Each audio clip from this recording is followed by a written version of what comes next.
Hey everybody, welcome back. I am continuing my quest to string 300 rackets at home today with the brand new Wilson Clash 100 V3.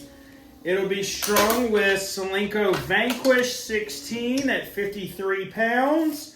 The client didn't really have a true preference on actual string. He is getting back into playing tennis after about 15 years off and has another of the V2 clashes that is strung with Wilson Sensation, and since that is not something that I currently have more than a couple packs of, so I don't really stock the string, I'm going with Solinco Vanquish because it's the same sort of budget multi-filament, kind of mid-tier multi-filament category to give him a very similar feel and stringing it at the same tension that he believes his existing V2 is strung at. If you've watched a few of my videos, you've probably noticed I don't get a ton of brand new or current model year rackets to string. So for today's video, I'm actually going to take you through the whole thing with the Clash V3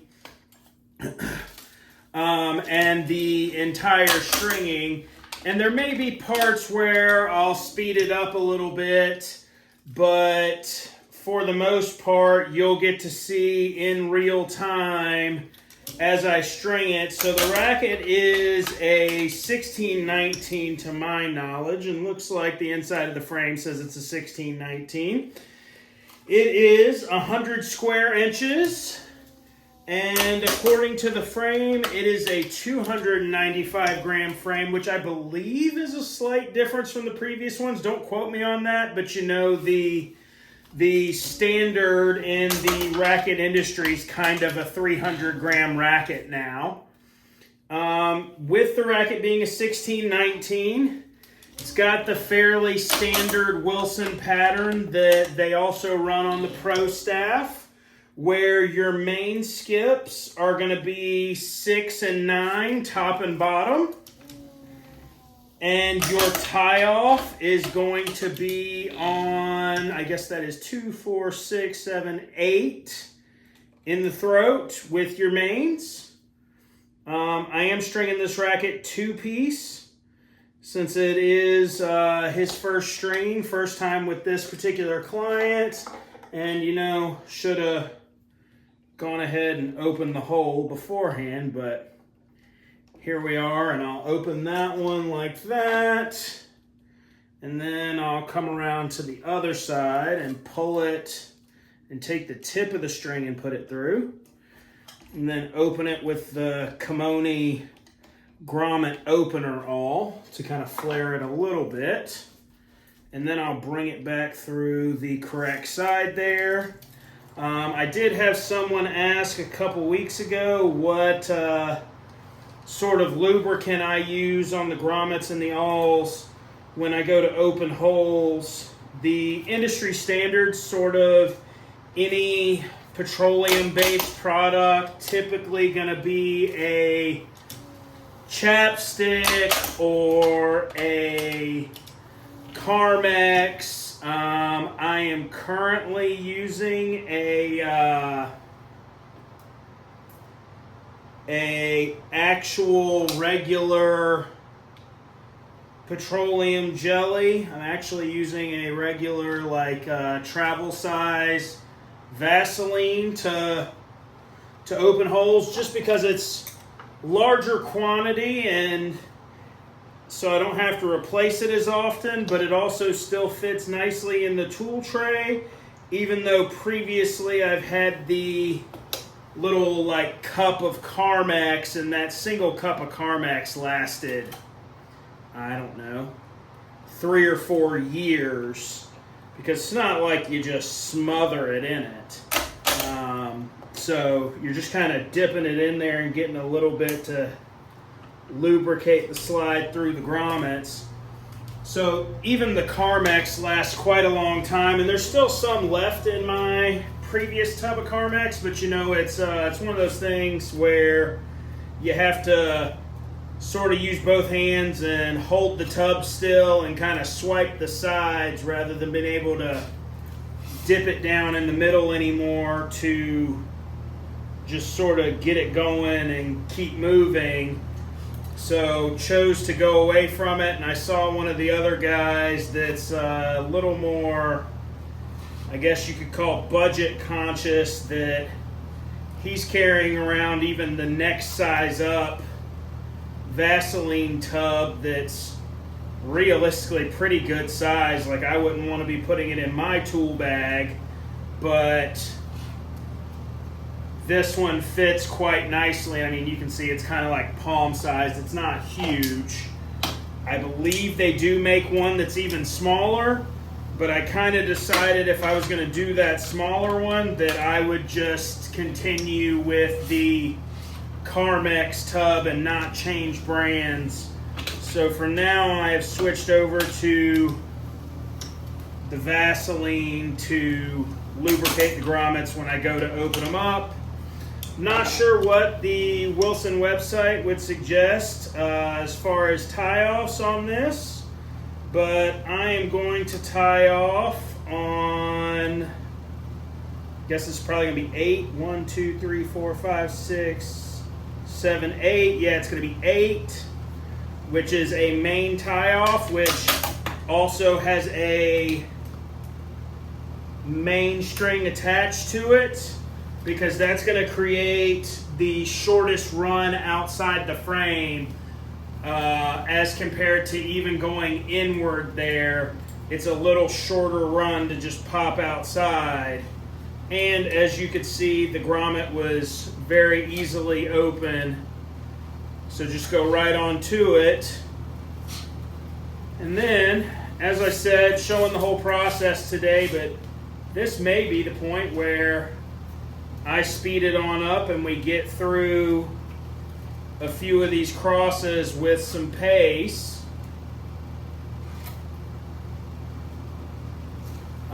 Because I have kind of noticed, and my wife has kind of noticed, because she's used to me doing so many college rackets, and I'll come down from this room after stringing a racket or two.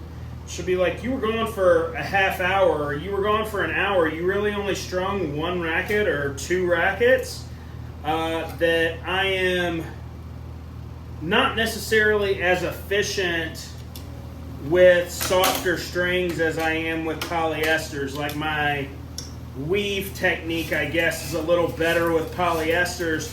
So actually, the softer strings seem to slow me down and add a little stringing time, because with the polyesters, I'd make it 90% of the way across the string bed before I had to kind of pull a loop to give myself some more room. But as you can see with the multi-filament, it's really only about halfway.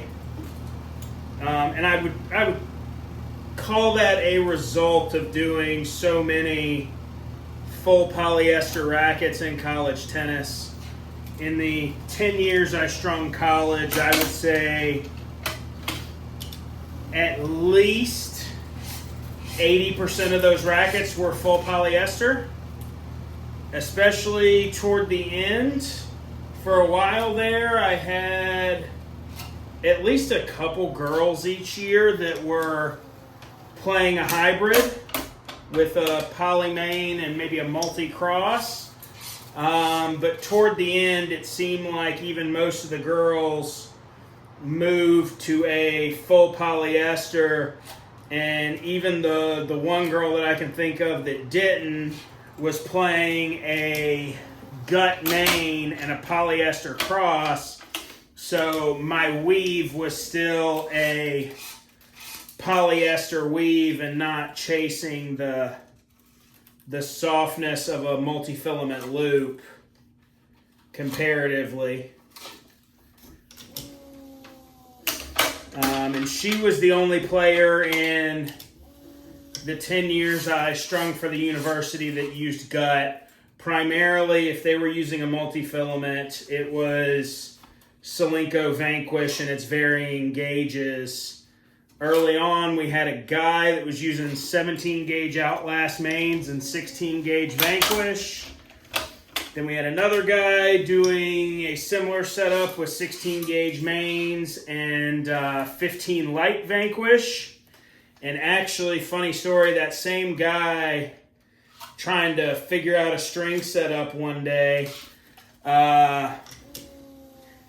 wanted to try a full multi-filament as a college player, playing in the lineup, like starting in doubles and playing like 5 maybe, and decided that he wanted to try a full multi-filament to see how it would go. And that was with the red and black Pro Staffs from years ago, when they first put out the Federer 97s.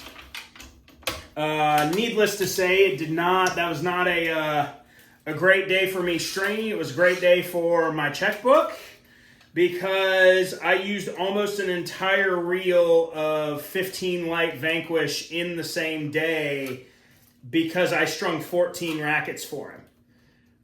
He ended up having like an individual session in the morning, and then they had team practice in the afternoon, so he was on court for like 3.5, 4 hours that day, so he was playing a ton. And legitimately, by the afternoon, by that second practice, it got to the point where I was stringing the rackets as he was breaking them. He would come pick a racket up as he broke it from where the stringing area was behind the courts, because he was just going through them so fast, even with the 15 gauge multi-filament. And I think that has a combination to do with the racket, the tension, and the strokes that he had. Probably shouldn't be playing, certainly shouldn't be playing 15 light multi-filament at 60 pounds and a Pro Staff 97 and expecting it to have any sort of real durability for a college player. But, you know, you got to let him experiment. And then you got to let them get told no by the coaches who heard that one kid did 14 rackets that day. Well, we're getting down to the end here. As I said, 16-19.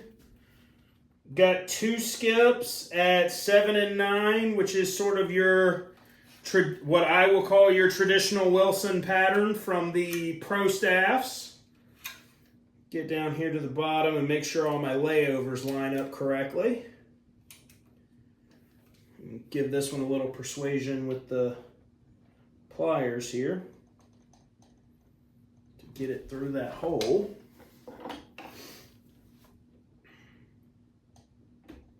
There we go.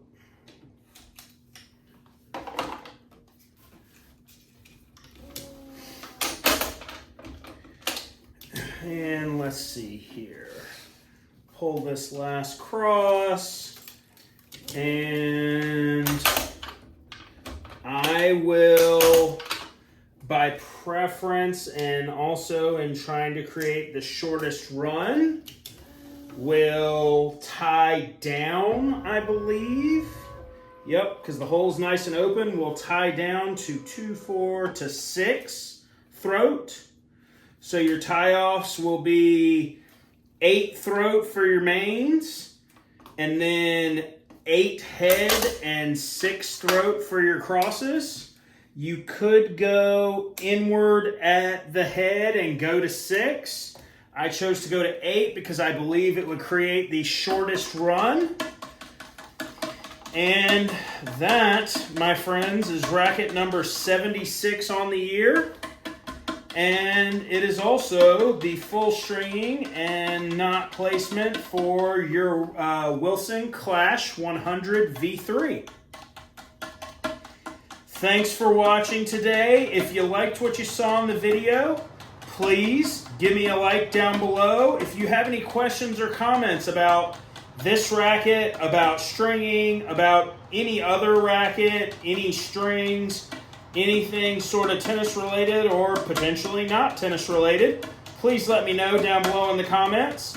If you'd like to help me on my quest to 300 rackets in 2025, strung at home, please tell your friends, send them my website, send them my Facebook, send them a YouTube video, send them my phone number, whatever it takes. I'm looking for more rackets to get to 300 in 2025. And we're making good headway, but I'll also take all the help I can get. Thanks for watching today, and I'll see you next time.